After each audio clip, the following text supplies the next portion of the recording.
आज हमारे बीच में जो दिल्ली की शान, जिनको कहें तो कोई अतिशयोक्ति नहीं होगी,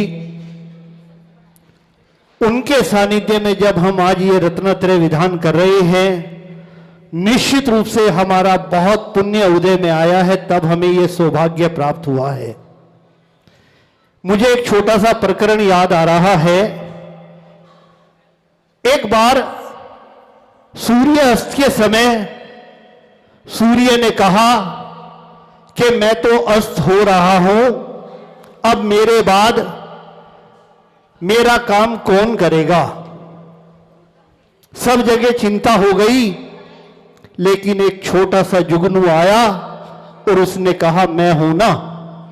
निश्चित रूप से आज शरद पूर्णिमा के पावन अवसर पर जो दो क्या तीन चांदों को इस धरा पर विराजमान कराने का सौभाग्य जिस शरद पूर्णिमा को प्राप्त है, संत शिरोमणि आचार्य श्री 108 विद्यासागर जी महाराज, नव पट्टाचार्य आचार्य श्री 108 समय सागर जी महाराज और गण्यारिका 105 ज्ञानमती जी माता जी का अवतरण इस दिवस पर हुआ।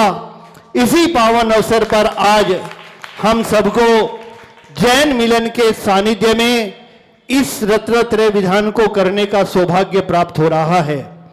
और इसमें सोने में सुगंध तब हो गई जब हमें जीतू भैया, जितेंद्र कुमार जैन जी जैसे विद्वान का सानिध्य प्राप्त हुआ। देखिए, जैन मिलन एक ऐसी संस्था है जो निश्चित रूप से सामाजिक और धार्मिक कार्यों में अग्रिम पंक्ति में रहती है। बलबीर नगर में भी उसका गठन हुए आज 25 वर्ष हो चुके हैं। इस अवसर पर इस आयोजन को किया जा रहा है। वास्तव में ये हम सबके लिए बड़ा पुण्य का विषय है।